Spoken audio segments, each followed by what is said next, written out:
Hello, good afternoon, everyone. Thank you so much for joining us for the workshop today.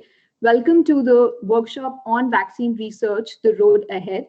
It is one of the five simultaneous workshops being hosted at the Global Technology Summit 2020 under the Knowledge Transfer at Carnegie India initiative. In an ever changing world, constant advancements and adaptations by the state, corporations, and civil society are leaving behind significant knowledge gaps. These gaps can be filled by understanding the nuances and assessing the impact of such changes on us, the stakeholders. Knowledge transfer at Carnegie India aims to build a bridge between those who are at the forefront of these transformations and the stakeholders or actors who will be impacted by them. With the purpose to thoroughly examine an issue, the workshops welcome participation of not just experts and academics, but also students, government officials, and those with a desire to actively engage with these subjects. In the prevailing virtual environment, we have been able to take this exercise to a global level. The workshop on vaccine research today will assess the changes in the vaccine development process as well as the challenges of proper deployment. Without any further ado, I would like to introduce the facilitator of the workshop, Dr. Gagandeep Kang. Gagandeep Kang is a professor of microbiology at the Christian Medical College in Vellore. She works on enteric infections in children, particularly on transmission and immune responses to design effective interventions.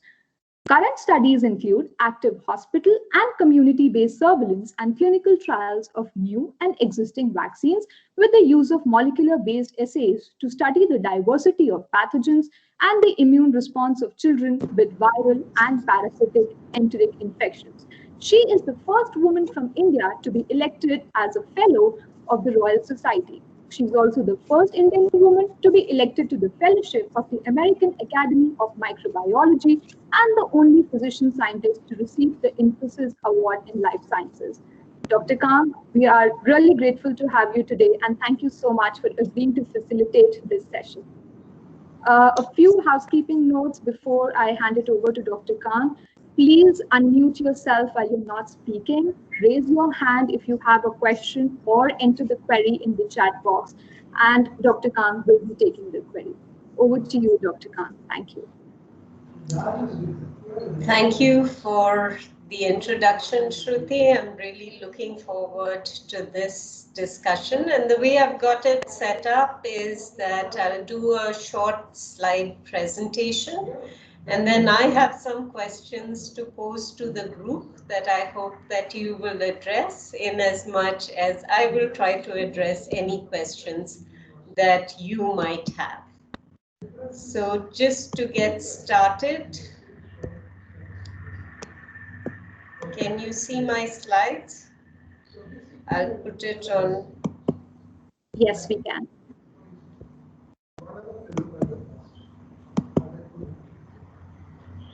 Okay, right. So this workshop is Vaccine Research, The Road Ahead, and it seems almost like we've heard of nothing else but vaccines over the last several months. And while I'm a vaccine researcher, I think I get a little bit sick of so much about vaccines and realize that people sometimes have completely unrealistic expectations. But I hope over the next hour and a half, we'll get an opportunity to discuss how we got to where we are today and what the future holds for us. So if we look at vaccines, if we were to go through a new pathogen emerging somewhere in the world and follow standard development timelines, what would usually happen is that we would want to study that pathogen in great detail.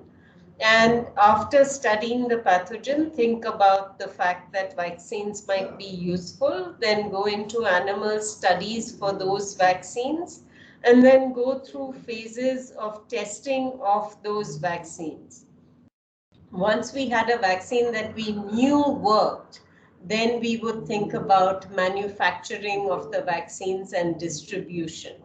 So if we look at timelines, the average period taken for development of a vaccine is about 10 to 15 years. The fastest vaccine that we've had licensed ever before is a vaccine that took 4 years, and this was in the late 1960s and was the mumps vaccine. Now, if we look at what we are actually trying to do is we want to get a vaccine licensed in a year and a bit. So we've had the virus around since approximately November, December of last year. The world at large got to know about it in January. And since January, we have had vaccine development efforts. Currently, we have vaccines that have received either accelerated approval or emergency use authorization. This is not full licensure. We will be reaching a phase where we can have full licensure, most likely sometime next year. And we'll discuss what is involved in that at a later stage. Now, how did we wind up in this situation where we could make a vaccine that fast? It's because we have had experience of outbreaks, epidemics, and pandemics since recorded history. The first outbreak that we know of is actually from an archaeological site in China about 5,000 years ago, where a lot of people who were obviously ill or had died were put into a house and the house was set on fire. Now, if we look at the last 30 years, the number and the diversity of outbreaks has increased quite a lot, and SARS-CoV-2 is just one in a long line of infectious agents that have spread around the globe. If we look at why that is happening, that's really because we are traveling more. We are interacting with animals more because we are destroying the forests that we have, which leads us to closer contact with animals. And as humans tend to congregate in places, they carry their diseases with them and allow for them to spread. So with increasing climate change, we can only expect to see more diseases emerge. In that context, in the last several years, we have had many outbreaks. The last pandemic was in 2009, but then we had the Ebola epidemic in 2014, which was really a wake-up call for the world. It was estimated by the World Bank that Ebola in West Africa cost $4 billion in direct costs, but 54 billion in total costs. Now that seemed like a disaster at the time, but what we are seeing with SARS-CoV-2 is that it is costing the world several trillions of dollars every month. Now SARS is a new issue. In response to Ebola, we built the system to be able to handle SARS-CoV-2. After Ebola, there was a lot of discussion on what was needed around the world. WHO, the major journals, the major academies, all got together and said we shouldn't be caught unprepared again. We really need to make sure that if there are outbreaks in the future, we are prepared to handle them. So a new initiative was established, and this was called the Coalition for Epidemic Preparedness Innovations, where the idea was, can we make vaccines that are safe and effective, that are directed against emerging infectious diseases, and can this response system that uses these vaccines be faster and more sustainable?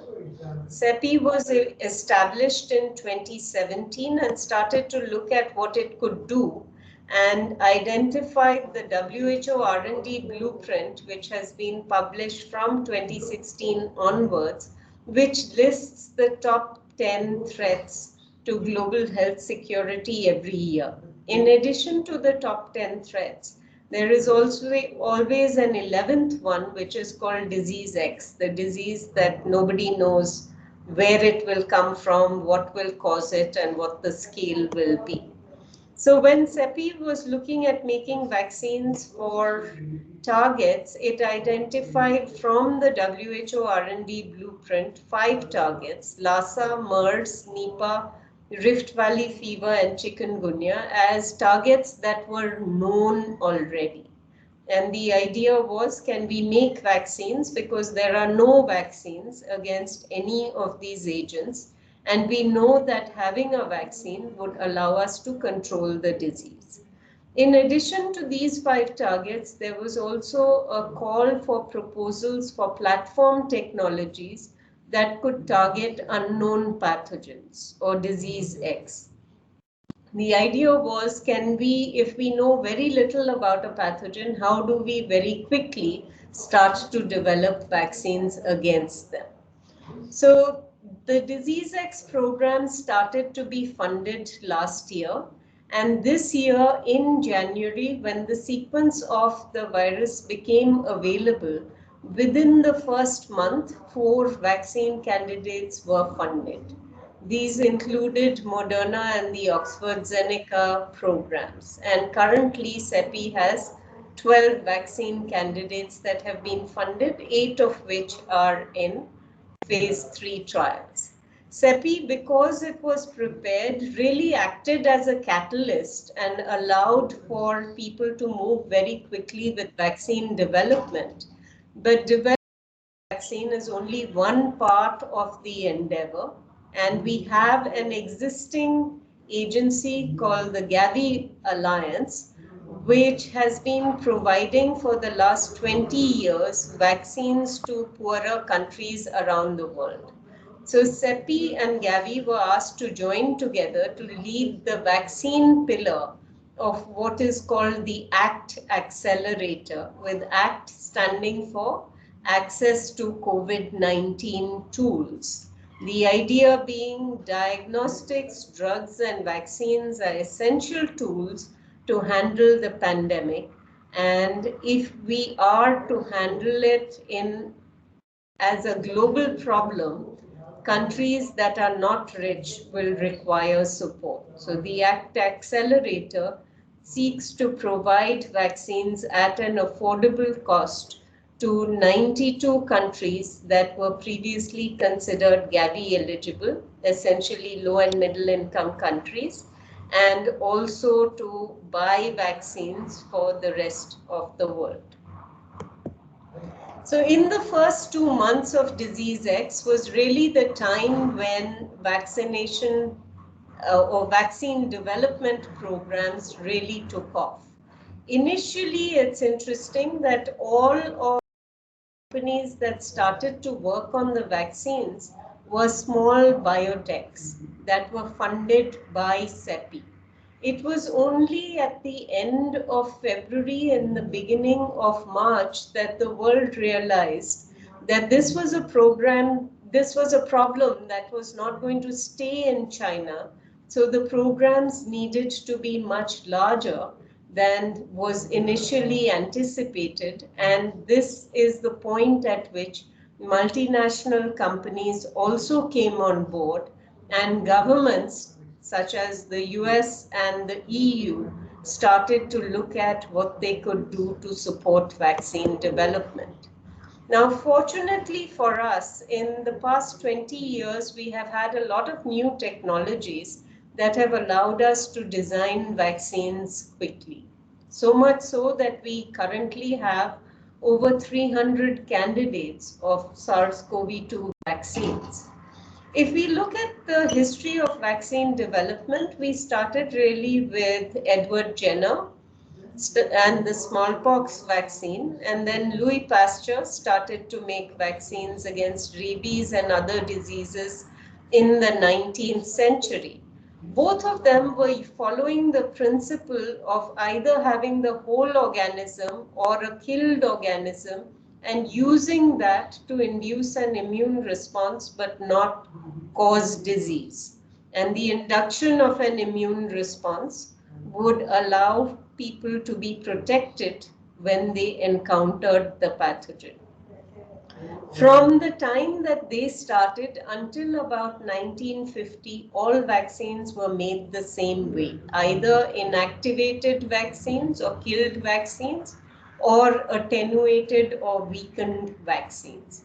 It was only in 1950 that we got the new technology of cell culture, which allowed us to make vaccines like polio by growing viruses in cells.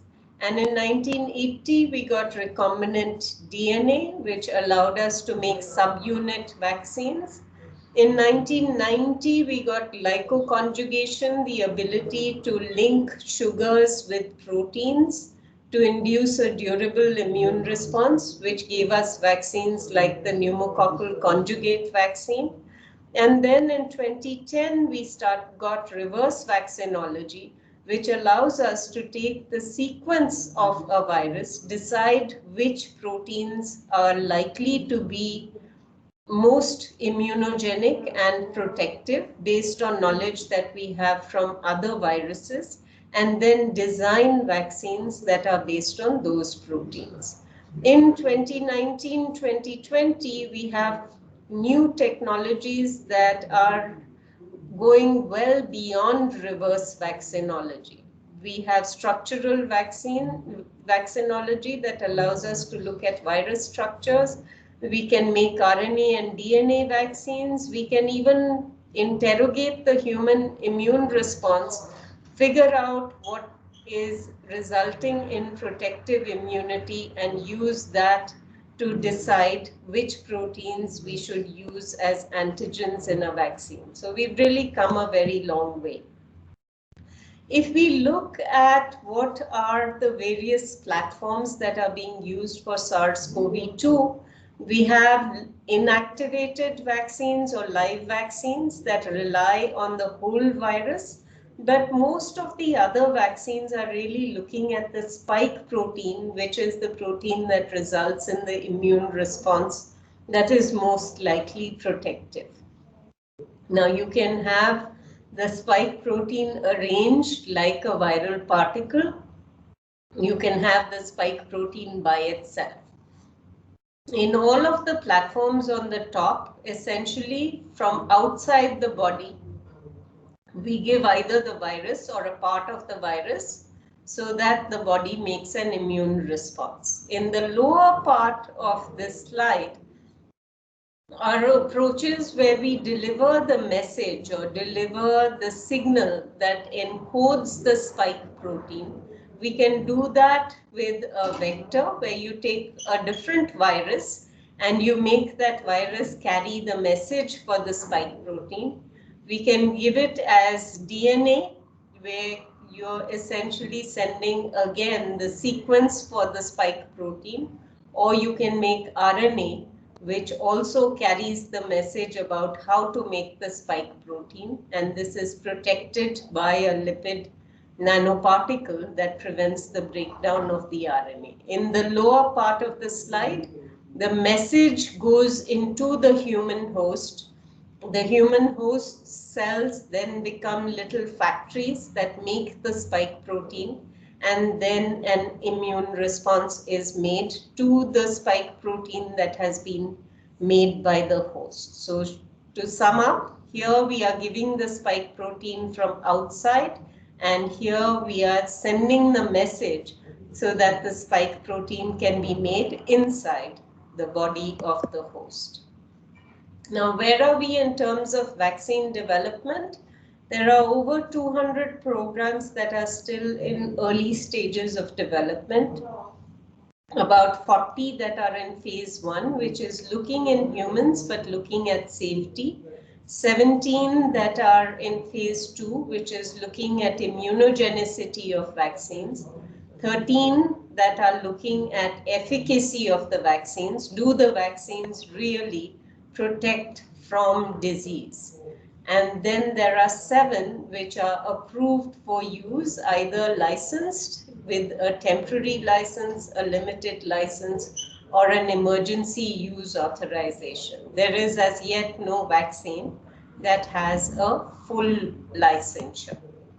Now, if we look at vaccines, there are many platforms, as I mentioned below, and I just wanted to highlight that here in red are Indian companies that are making vaccines on different platforms. And for every platform that exists, there is an Indian company that is making a vaccine on that platform. There are large companies that are involved, Oxford with AstraZeneca, Pfizer, BioNTech, Johnson & Johnson, Sanofi Pasteur, Merck, and there are small companies like Moderna, Inovio, Clover that are also making vaccines. So we need vaccines, we need them fast, but we have to be sure that these vaccines are safe and they work. And we need enough vaccines for us to be able to vaccinate the whole world. We've seen emerging issues of vaccine nationalism where some countries are saying we will vaccinate our own people first before we give the vaccines to everyone else. And in addition to just making the vaccines by themselves, we also need what is required to be able to deliver the vaccines to people as a product and also in terms of approaches to get vaccines to people. In India, our vaccine industry leads the world in number of doses because Indian vaccines are used to immunize about 60% of the world's children who receive primary immunization series. So we make billions of doses of vaccines every year. In India, there are a lot of research efforts that are ongoing, and these are linked to manufacturers within the country as well as outside. But we have to understand that vaccines are only one part of prevention. We already have many tools that allow us to protect ourselves from infection. Now, if we look at what is expected of a vaccine, WHO has published its target product profile for COVID-19 vaccines, and what is shown here is really what we think an ideal vaccine would be. We would like a vaccine that can be used for all ages. We'd like a vaccine that can be used in pregnant and lactating women as well. The vaccine should be very safe and shouldn't cause any side effects. It should have at least 70% protection against disease, and it should protect, if possible, against transmission and shedding. It should have a long duration of protection, and it should be possible to give the vaccine by itself as a single dose so that we don't need to keep taking boosters. And if this could be a vaccine that could be given without injection, such as an oral vaccine or a skin patch, that would be preferable. And if we have a vaccine that can be stored at room temperature or at high temperatures so that cold storage is not needed, that would make the vaccine much easier to give to people. Now, in all of the platforms that we have here, there is no vaccine that currently fits that preferred product characteristic. Now, we do know from the data that we have from the Pfizer vaccine, the AstraZeneca vaccine, and the Moderna vaccine, that the probability of success for many of the candidates that are in development is now looking really, really good. Mostly what we have is spike-based candidates, and on at least two platforms, the viral vector platform and the mRNA platform, we know that the vaccines are preventing disease. At the moment, we don't know how they are working. We don't know what is a signature or a correlate of protection.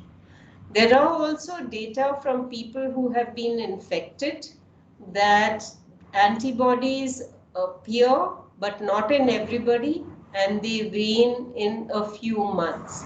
What this means for vaccines, we will have to wait and find out. it does seem that if we look at the different arms of the immune system, they are all activated. And there are discussions about whether to identify a correlate of protection, it may be useful to think about an approach where you use human volunteers to study the vaccines or response to infection. The UK is currently planning to do such studies.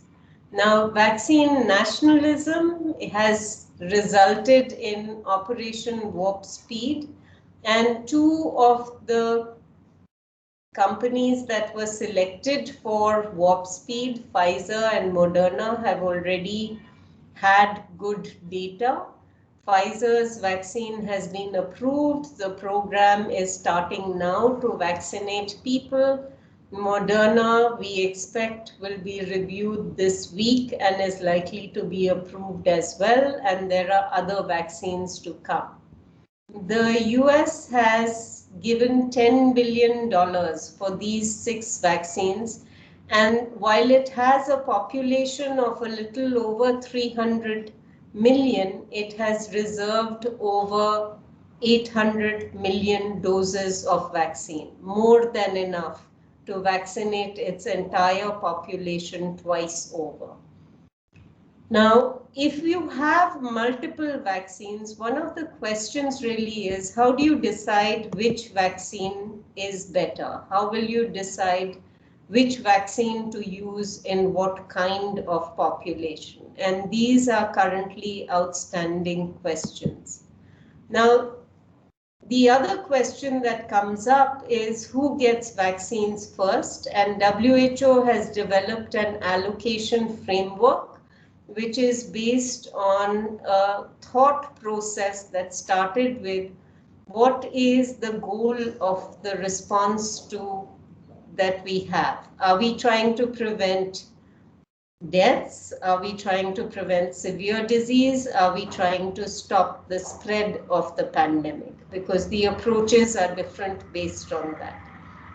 Which target products, which target groups should receive which products on priority to help to achieve the goal, and how should these products be allocated given their characteristics?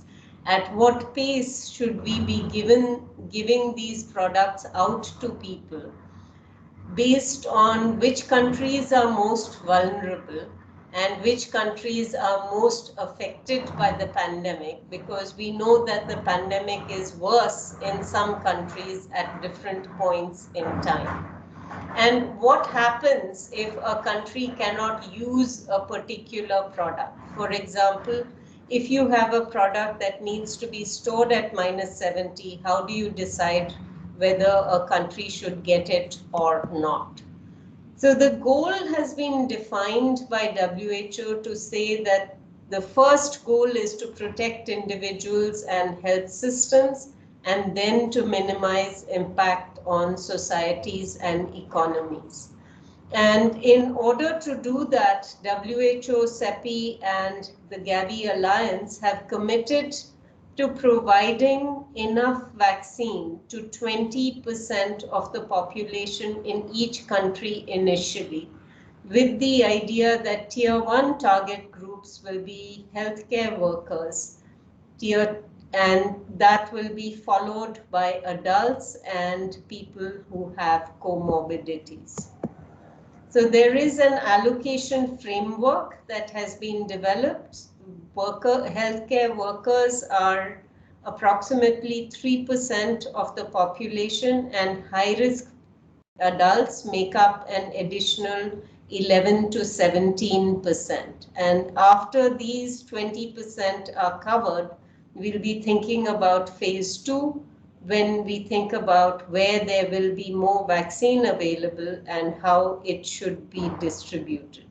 There will also be a buffer set aside in case there is a really bad outbreak in a specific country where emergency deployment might be needed. In India, we've been told that we will have 30 million healthcare and frontline workers first, 10 million doctors and 20 million people in the police and armed forces, and then we'll have 260 to 270 million with a different age cutoff of above 50 years, and those with comorbidities that require special care. This will include private health care, and according to the government, we have sufficient supply of vials, needles, waste disposal, etc. This will be done, according to the government, over a period of 7 months, and more detailed plans will be stated regularly. For example, CoWIN, which is a modification of an existing vaccine information platform, is an app that has been developed to allow people to register for vaccination. Now, we have heard news that India has an advance market commitment of 1,600 million doses, enough to vaccinate 800 million people, and this will be supplied by 3 leading manufacturers in India. But this seems to be reported from outside the country rather than from within the country. Last week, we had 3 companies that applied for emergency approval in India: Pfizer, University of Oxford, and Bharat Biotech. Pfizer has no data in Indian subjects. Serum Institute and Bharat Biotech have data in Indian subjects and were told by the regulator to submit additional data. In my opinion, I think all 3 of them have insufficient data packages for emergency or accelerated approval, as it's called in India, but perhaps we can discuss what might be sufficient data. So when a vaccine is approved, how will it be delivered? We've been told by the government that they will procure it centrally. It will be distributed through the existing cold chain space. We have 9,000 cold chain points. We have 28,000 locations where vaccination is given. We will apparently use private capacity. The Electronic Vaccine Intelligence Network has already been repurposed as CoWIN. Identifiers for people will be digital health IDs, Aadhaar cards, or other IDs. And micro-planning at state level has already been initiated, starting from health sub-centers to primary health centers to district and then to state. Committees have been established at state and district level for preparedness and steering, and there are decisions being made about the locations where immunization might be delivered. There are, of course, many challenges. This will be phased introduction. We don't have an adult immunization program in the country. We are talking about unusual groups. We will have different vaccine platforms for the same target. And this disease actually has immunological components, so monitoring safety is a very important part because there have been safety signals previously from some vaccine platforms. So with that, I'll stop. I have some guide questions for discussion, but rather than use these, I'd prefer to have you ask questions and then we can come back to this. So thank you, and let's get started with questions.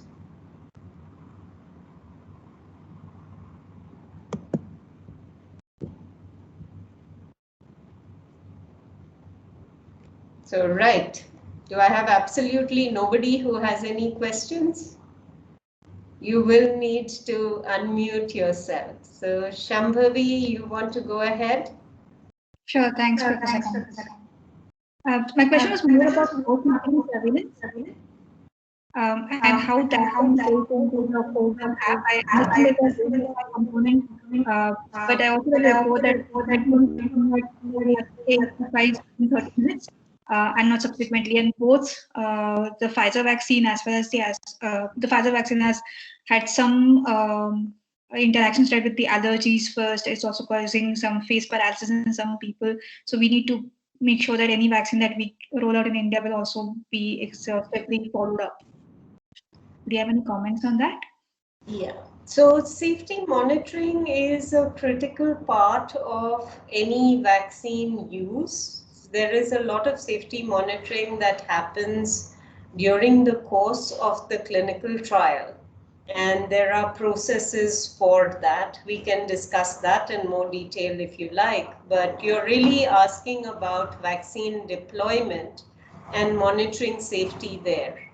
And once a vaccine is given in the public immunization system, the person is expected to wait, and we are deriving this from what we do for children. So usually after you give the vaccination, you ask the person who has just been vaccinated to wait for at least 30 minutes before leaving the facility. The idea of the 30 minutes is in case there are any adverse events, immediate adverse events, those will be detected in those 30 minutes. These tend to be allergic reactions, anaphylactic reactions, and they happen quite quickly. After that, vaccine safety monitoring is conducted through a program that is called the National AEFI Surveillance Program, AEFI being adverse events following immunization. And for that, there is a structure that has been established across the country where every district has a district immunization officer.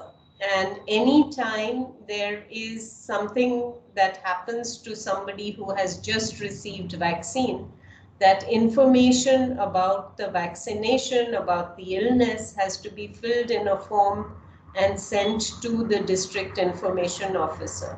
This then goes to the state level, goes to the national level, and this has to be followed up until the event resolves or there is a determination made about why it happened.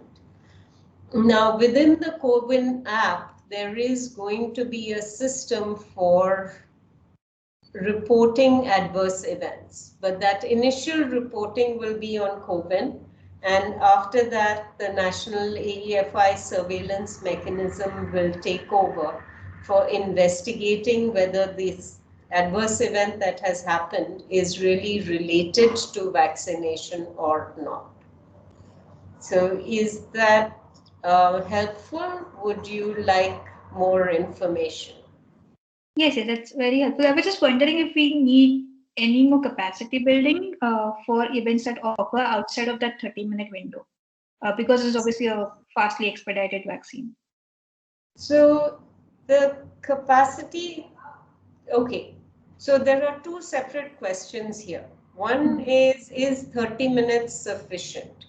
30 minutes is sufficient for immediate adverse events that happen very, very quickly, like anaphylaxis.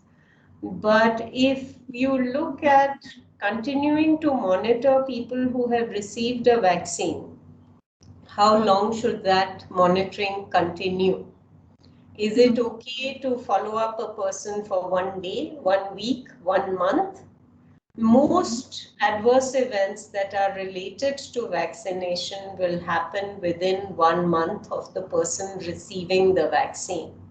So the information system needs to be able to capture that safety data from anybody who has received vaccine in the previous month.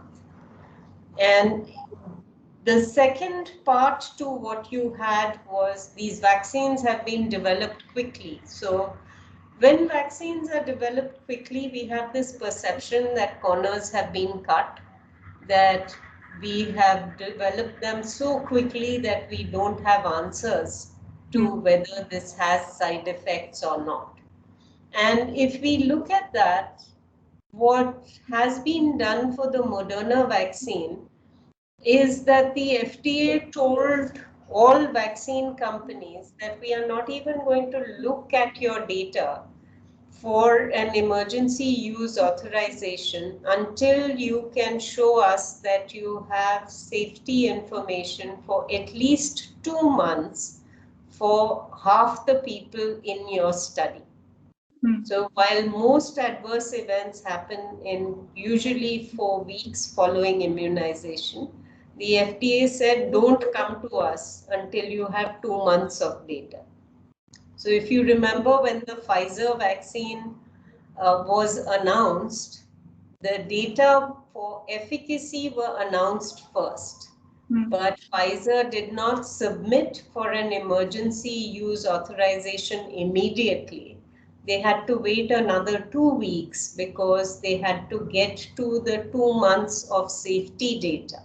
So even though they knew the vaccine worked, they did not have enough safety data to be able to go to the regulators. So there hasn't been a compromise on safety in the development of these vaccines. But when we look at safety also, it's very important to understand that you cannot detect every safety event that is potentially related to a vaccine in a vaccine trial. So if you look at an adverse event that is, let's say, fever, and 10% of fever people get fever after vaccination. Obviously, you will be able to figure out that 10%, 1 in 10 people who got the vaccine are getting fever. But if you say that the vaccine is associated with, let's say, seizures in 1 in 1,000 people, and your trial is in 30,000 people, half of them will get vaccine, half will not get vaccine. Now, if you have 15 people in your vaccinated group who get seizures, and you have 0 people in your unvaccinated group that get seizures, then you know that seizures are associated with vaccine. And you can get an estimate that this is about 1 in 1,000. But let's say the event is something, maybe the seizures happen 1 in 10,000 people, right?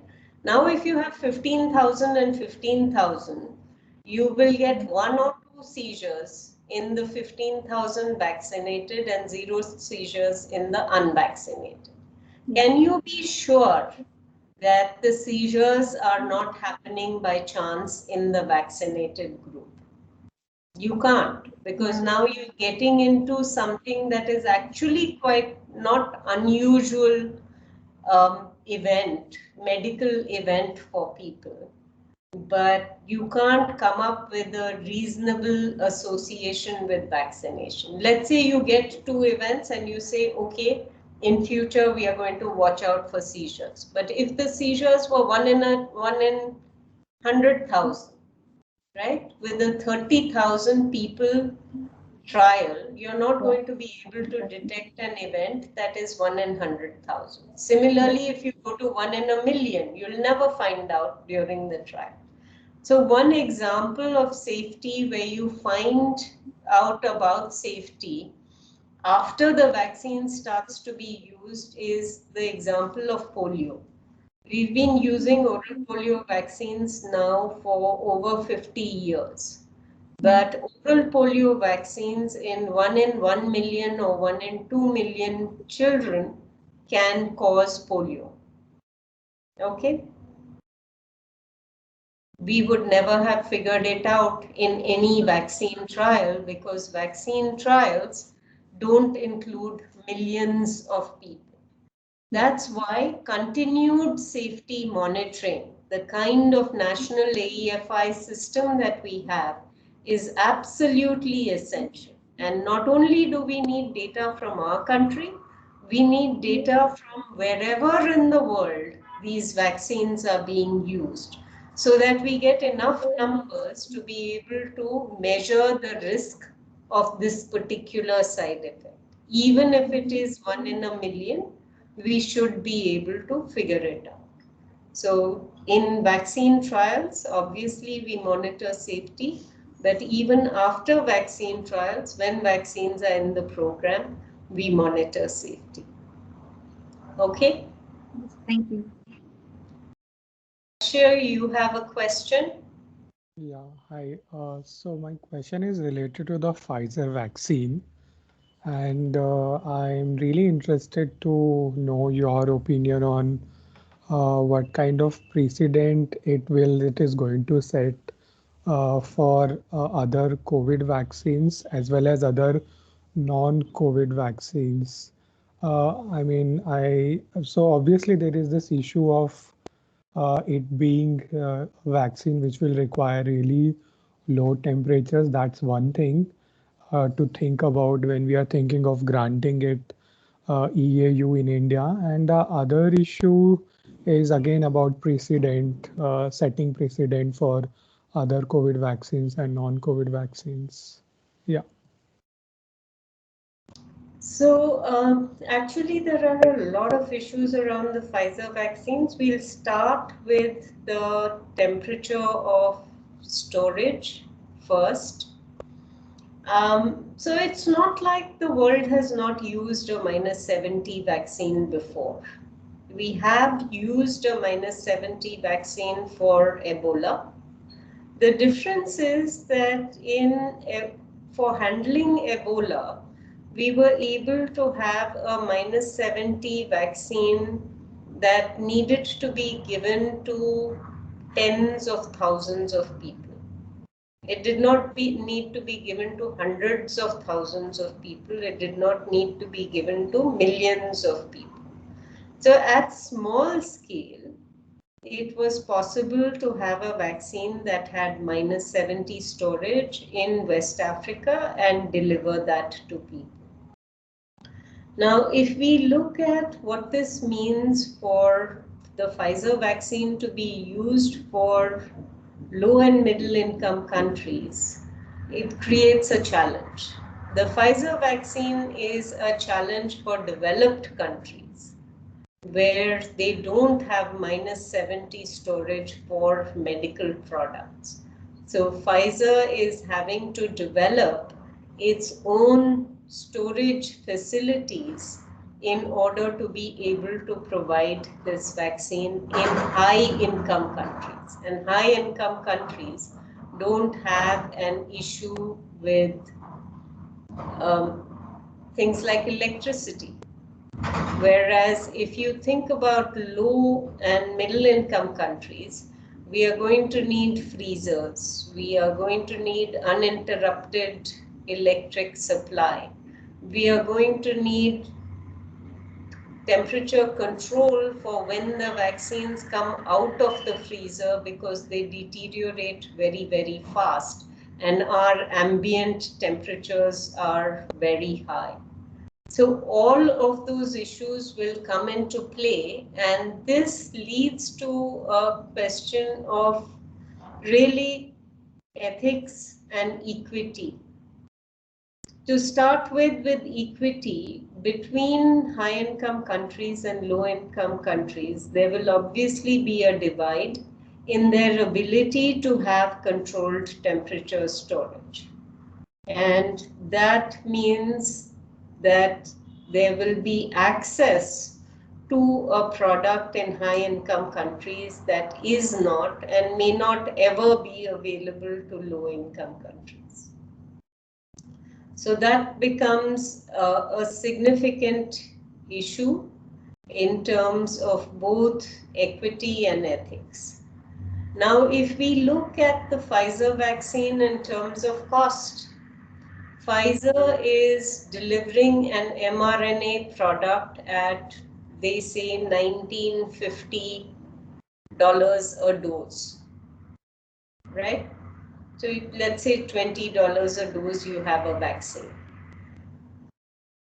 Can we afford a vaccine like that? Just in terms of comparison, the only vaccine that is used in India across the country that has been recently introduced, most expensive vaccine that we are using is 49 rupees a dose. 49 rupees is about 60 cents. So our most expensive vaccine used at national scale in India is 60 cents, and now we are talking about a $20 vaccine. Obviously, if you have a $20 vaccine and a finite supply of finances, that means the vaccine goes to fewer people. So is it better to give the vaccine give a really good vaccine to very few people, or should we be saving our money and until we have a vaccine that can be used in our system? Okay, Lakshya? Yeah, sure. Also, let's say if we give it that EUA, I am more curious to know what precedent it's going to set, because until and unless we have a vaccine which has been, we have done clinical trials in our own country, and I guess this is the same rule in a lot of countries. May not be so in really low income countries, but at least in many of the HICs, all HICs as well as LMICs, they usually want clinical trials to be done in their own country, and then only give the authorization. And if that doesn't happen with this particular vaccine, in India, a country which is known worldwide for its manufacturing capability, I think it can also have really negative repercussions for the manufacturing sector of yeah, India. So I think you've raised a very important issue. The general principle in India from a regulatory standpoint has been, if a vaccine is manufactured in India, you need phase 1, 2, and 3 data showing safety, immunogenicity, and clinical efficacy from India. And if a vaccine is manufactured outside India, then you need to have at least bridging data demonstrating that the vaccine works at some level from within India. So you have all the results that you generated outside India, but now you also have some data that generated within the country. These tend to be smaller studies, but are still required. Now, if we were to accept the Pfizer vaccine in India, then we would wind up in a situation where we would have given, in some sense, unfair advantage to a foreign vaccine manufacturer over our own manufacturers, who would be required to generate all of that data in country. Now, this is very valid, but the WHO has also come out with guidance that says that the idea of getting a vaccine to people is to get it to them as quickly as possible.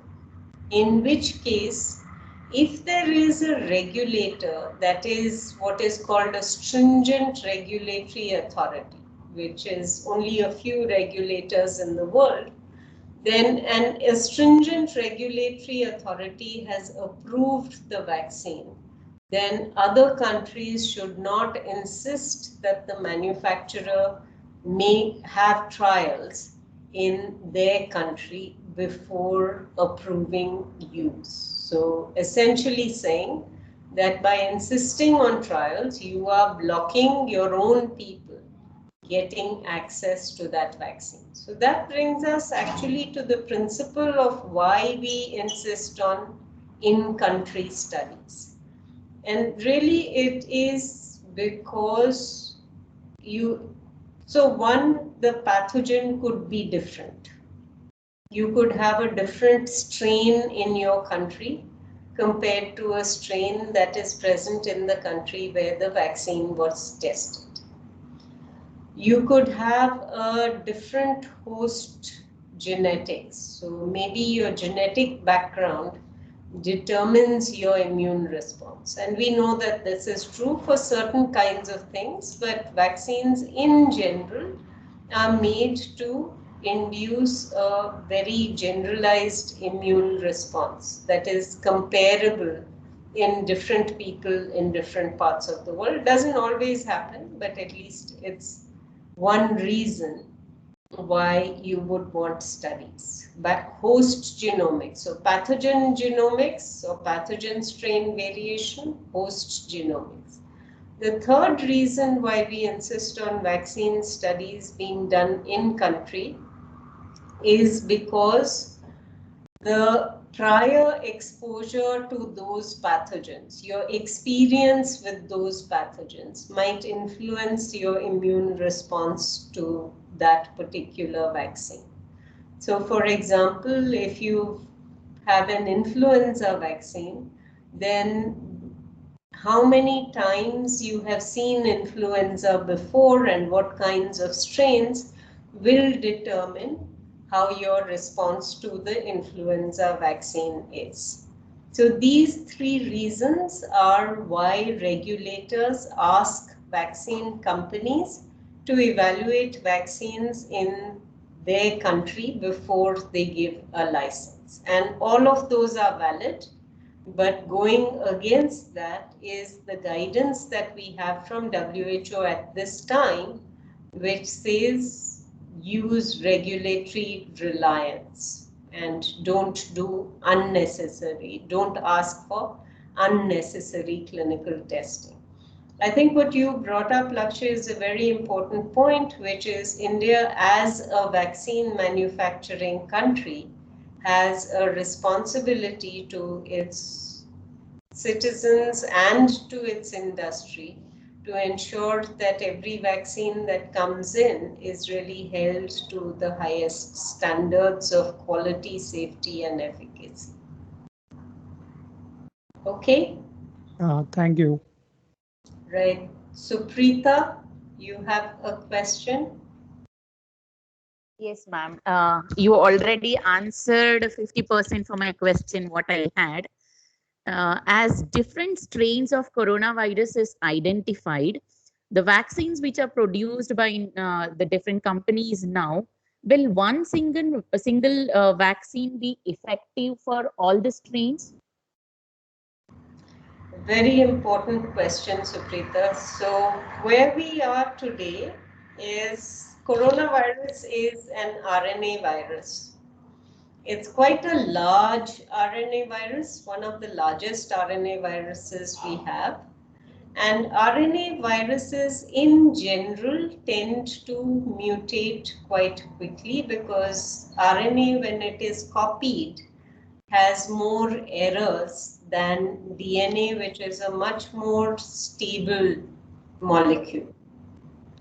Yes. So usually RNA viruses change or mutate quite quickly, but coronaviruses are a bit different from other RNA viruses because they have a proofreading enzyme.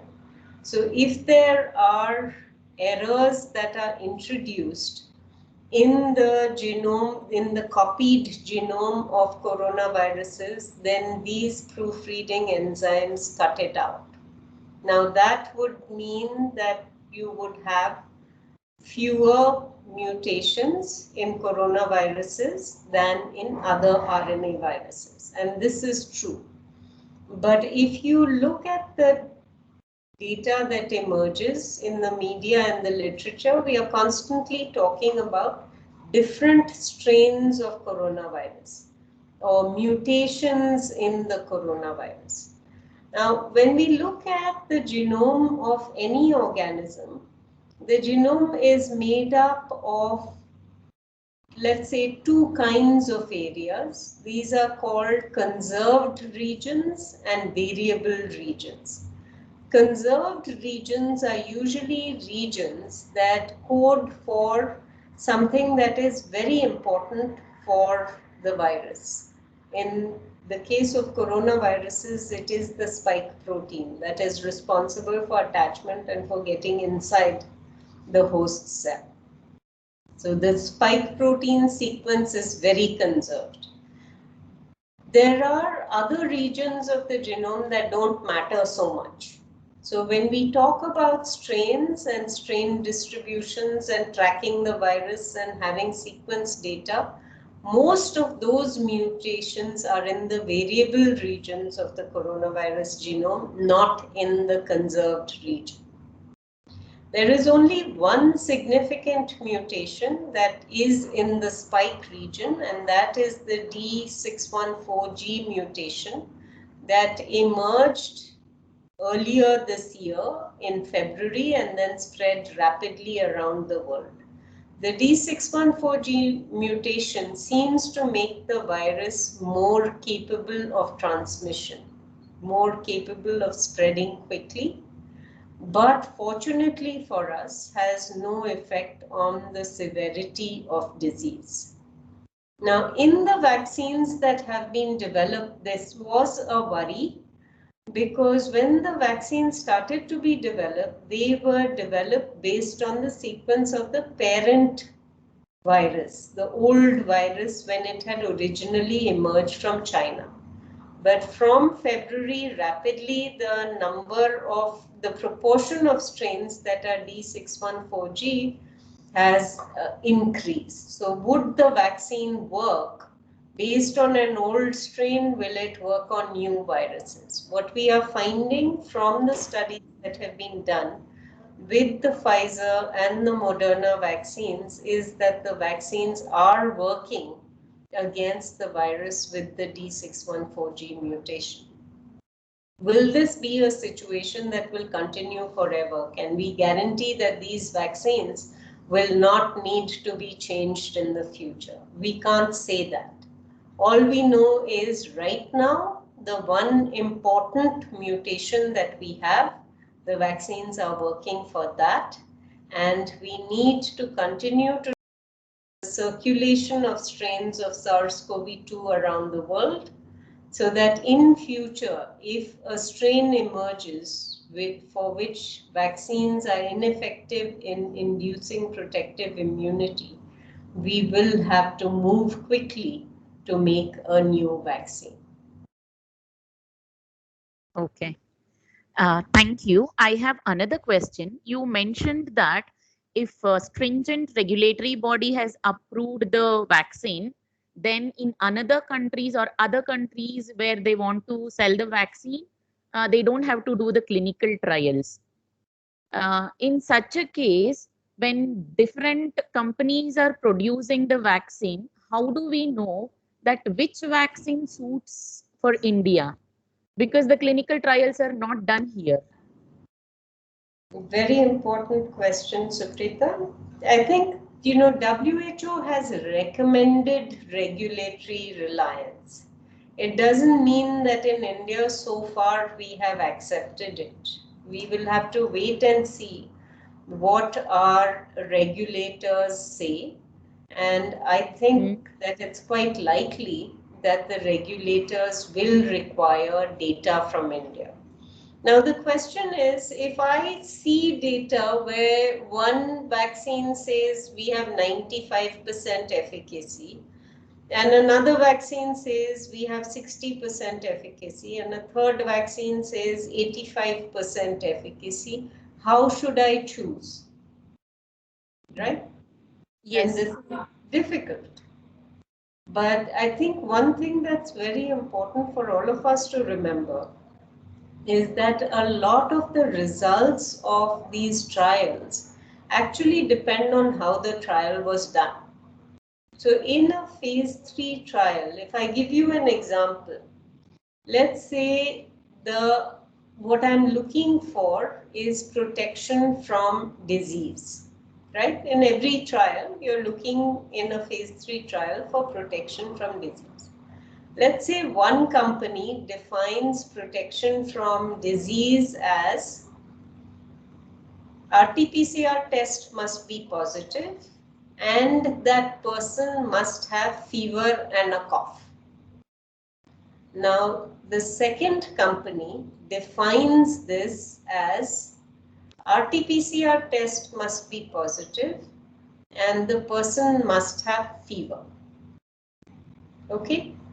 Now, one outcome, it's still RT-PCR positive and symptoms, but the symptoms are different. One is asking for an additional respiratory symptom, the other is not. So as soon as you do that, the number of cases that you can include in your analysis for the clinical trial will change. Because somebody who has just fever may also have loss of taste and smell. You don't care, you are going with just the fever. So you will either include extra cases or you will exclude cases based on your definition of the primary outcome. So when one vaccine says 70% and the other vaccine says 90%, I don't say I will go with the 90%. I would like to see both of the vaccines used and then look at a real life scenario to measure the impact of the vaccine and then measure it using the same outcome measure. It's very difficult to do head-to-head vaccine trials when you have different companies. No two companies will agree to have their vaccine tested directly against another vaccine, because if you do that, then if your product winds up being inferior, you will have no market. So this does not happen. And what I would suggest to all of us is any vaccine that is licensed or approved for emergency use authorization will be a vaccine that has proved to the regulators that it is safe and efficacious. We should then look at what characteristics of that vaccine will allow us to use it in an immunization program. So we talked about cost, we talked about storage temperature. So if you have a 95% efficacy vaccine that needs 2 doses, costs $20 a dose, and requires -70 storage, you want to bring that vaccine into India. Now let's say you have a vaccine that has 70% efficacy in the clinical trial, can be stored at 2 to 8 temperature, can be given as 1 dose, and costs 200 rupees. Which vaccine will you choose? Right? So when we think about immunization programs, we have to consider not just the top line number of this is the efficacy of the vaccine. We also have to consider a lot of other issues about how the vaccine will be used and in whom. Example might be 95% efficacy in adults, but only 70% efficacy in children. How would you choose which vaccine to use? Ja, dat is best wel lastig. Het liefst veel, maar tegelijkertijd is de uitdaging dat we het waarschijnlijk volledig virtueel moeten gaan doen. En dat het natuurlijk dan lastig is om een vertrouwelijke open sfeer met elkaar te creëren. Dus stel dat we, ik zeg maar wat, stel dat we 100 mensen hebben, dan moeten we gaan kijken of we qua format wat kunnen. So I think we have additional people in our workshop. Okay, so Suprita, thank you for that question. Is that enough? Would you like anything to ask anything else? Yes, ma'am. One last question. Sorry to take much of your time. No, please. So if 2 doses of vaccine, if we take, will the effect be lifetime, or do we get vaccinated at different time intervals, like 3 years once, 2 years once, or something like that? So I think, you've asked the $1 million question. We have no idea how long protection from vaccines lasts. And if we knew that, we could better plan our immunization programs.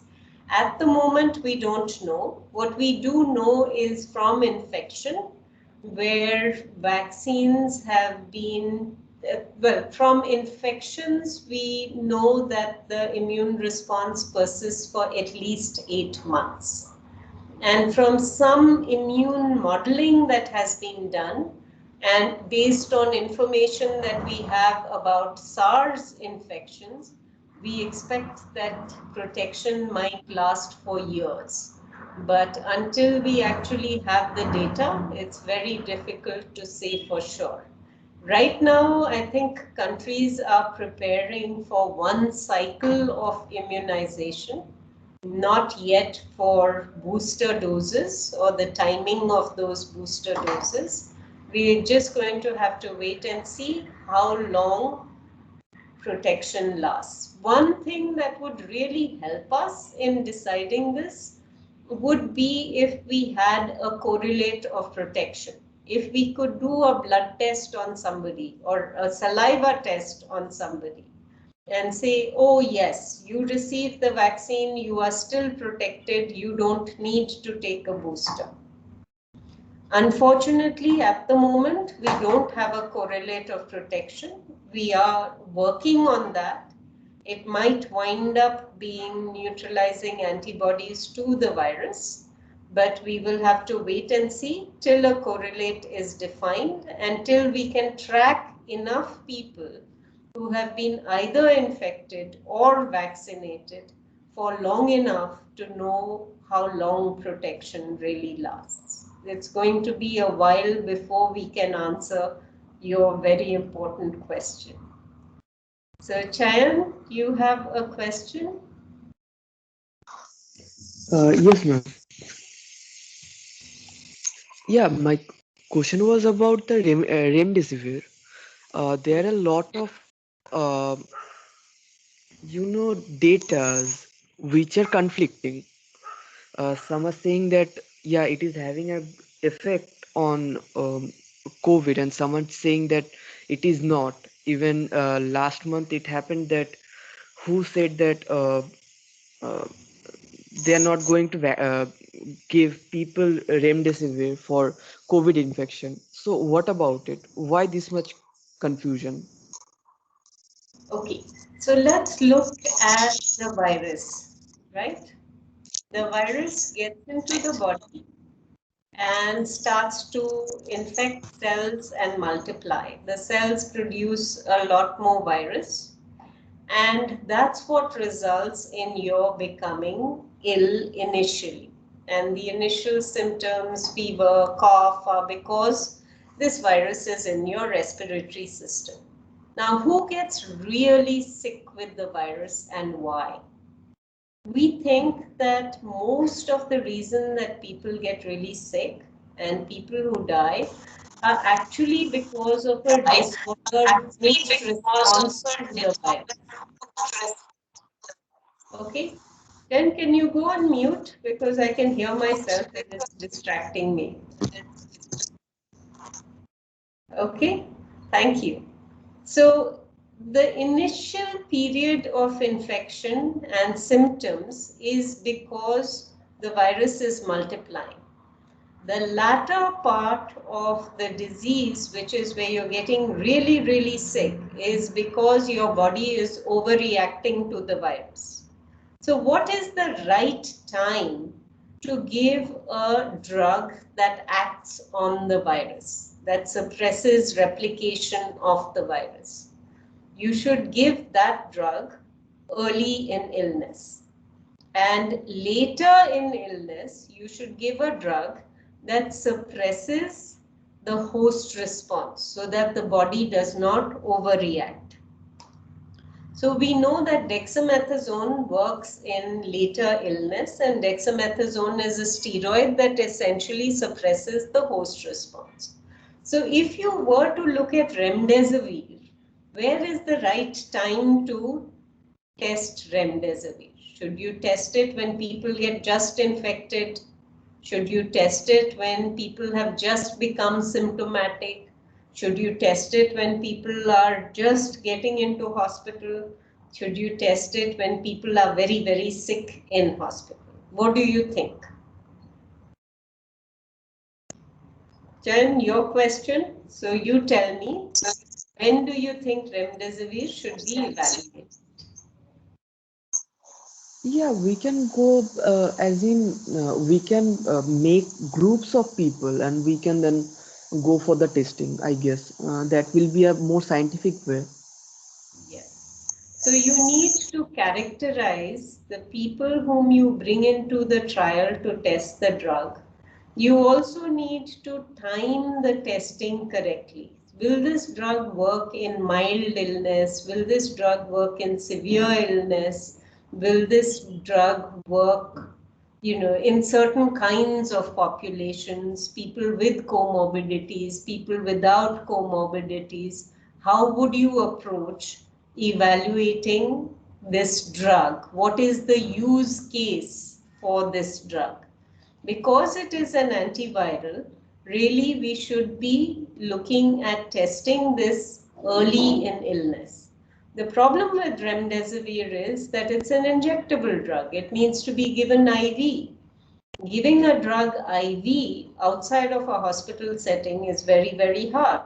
So what has happened in many of the trials that have been done is that remdesivir has been evaluated for its effect against severe disease. And if you're evaluating a drug for severe disease, then you are probably evaluating the antiviral at the wrong time. So that's why the NIH study, which showed some effect, was different from the WHO study, because the WHO study really enrolled people who were very sick and in hospitals at that time. Even then, remdesivir showed little effect in the NIH study, and it's possible that we might need to go even earlier in illness to find an effect for remdesivir. It's clear that it isn't a silver bullet. It's not a cure for the disease.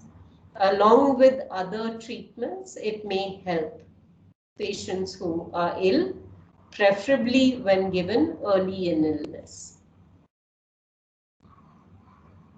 Okay. Yeah, thank you, ma'am. So, Sangtang, you have a question? Yes, ma'am. Thank you so much, ma'am. Ma'am, I have two questions. Can I? Yes, of course. Yeah. Thank you so much, ma'am, for this time. I'm very excited to hear your voice again after a long time. Ma'am, this is Sangtong from KMC. And then my question today is, what would be the cost effectiveness of different vaccines in India? We have different trials, ma'am. That is one question, because we have different vaccines. The second one is, we have, yesterday I was in a beach. I went for a beach. I saw many people without masks and they don't follow any protocol of social distancing or personal safety. So when I see that people in India, we don't feel that corona is dangerous anymore, or think that if I get infected, and maybe I will not be able to get the infection severity later on. So that's a type of feeling I think I found among the people. So do you think that getting the natural infection in India would be better than to get the vaccine? What would be the cost effectiveness? The cost effectiveness of vaccine and the cost effectiveness of getting the natural infection. What would be, which one would be better, ma'am? That's my simple question. Thank you so much, ma'am. Thank you. So if we look at cost effectiveness of vaccines, essentially what you're saying is, how much bang do I get for my buck? If I spend so much money, how much impact does that have on the illness? How much disease can I prevent, and is it worthwhile? And that is usually calculated based on a country's GDP. And if we are to look at the economic damage that has been done by SARS-CoV-2, it's very likely that many vaccines, if they are not outrageously priced, will wind up being cost effective. However, I have not seen such a modeling being done for India. The second part of what you asked, I think, is very, very important. We are seeing people all the time that are wandering around without masks. We know that we have had high rates of infection before. And the question really comes up of what proportion of our population is already naturally infected, and should we be thinking about vaccinating them? So if we look at this national level sero surveys that have been done, there are two surveys done by ICMR, which first one done in April and May showed that less than 1% of the population of India, based on their sampling of 70 districts, 1% of the population had been exposed. Then they did another study in August, September, where they showed that 7% of the country's population had likely been infected with SARS-CoV-2. Now, while they did this study, they also broke it down by urban and rural areas. And in urban areas, it was closer to, especially slum areas, it was closer to 15%, sometime in August, September. Now, at the same time that ICMR reported this, there were other studies that were done in Bombay, in Pune, in Delhi, and uniformly, all of them have reported much higher levels of exposure. In slum areas in Bombay, over 50%. In Delhi, increasing from 22% to 30%. Okay. So if 30% of the country was, 30% of Delhi was infected in September and 70% was not, is what we are seeing now in Delhi, the remaining 70% getting infected. And after this, will they be protected and will we not need vaccine? Yeah, is a similar sort of situation happening across the country. We actually don't know. We have the data from the existing sero surveys that are showing high levels of exposure. And it is possible that if we have over 50% of the population infected, we may not then see a second wave and a third wave that would result in our healthcare systems being overwhelmed by the number of cases. But since we don't have national level sero surveys that have that data, we can't be confident that the reason that we have not seen outside of Delhi second waves is because there are high levels of exposure. I think it is possible, it is certainly plausible. And if we look at the data from Asia, from Africa, we do see that the proportion of infections detected in sero surveys is much higher. Asymptomatic infections detected by sero surveys is much higher than has been reported from other parts of the world. Does this mean that our infection fatality ratio is different? You know, infection is number of people who got infected, and out of that, what proportion die? In India, it's being estimated as being 0.1%, which means 1 in 1,000. Whereas in other parts of the world, it's much higher. It's 0.7% in many countries. So I think this is the kind of information that future sero surveys will tell us. Will it mean that we don't need to use a vaccine? We don't have an answer to that. For many infections, a prior infection protects, but we have data on reinfections happening. Are these significant? It's, to my mind, unlikely, but you can't categorically state that at the moment. Will it be better to be vaccinated than to be naturally infected? Well, at least the way I think about it, infection is unpredictable. You don't know who's going to get a severe disease once they have an infection. It can be young people, it's more likely in old people, but doesn't mean that young people don't have severe infection, right?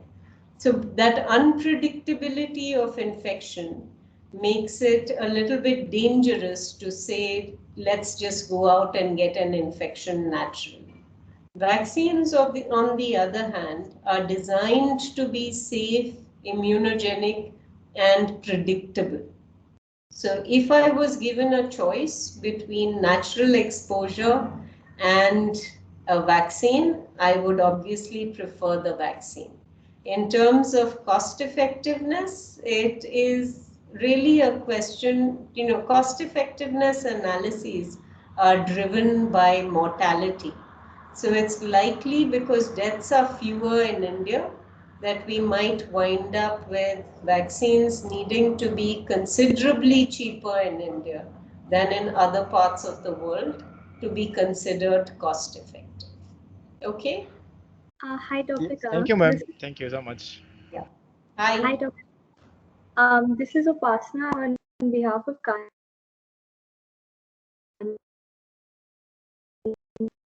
India. Thank you so much, and feel free to wrap up in the way that you would like to, but I just wanted to sort of say that we have a lot of more questions, and I'm sorry we can't take them all, but we're so grateful to you, Dr. Khan, for doing this session for us. Thank you so much, and thank you to all the participants as well. Yeah. Just to say that vaccines sound really exciting and are exciting at this time. There's a lot of worry about when vaccines will be available to be used. All of us have people that we want to see protected as much as possible. But it's important to remember that even before the vaccines come, there is a lot that we can do to ensure that those that we love and want to look after can be protected. And we know what those interventions are. So once vaccines come, I think one important thought that I want to leave you with is we were able to make a vaccine in less than a year. So what does this mean for the next pandemic?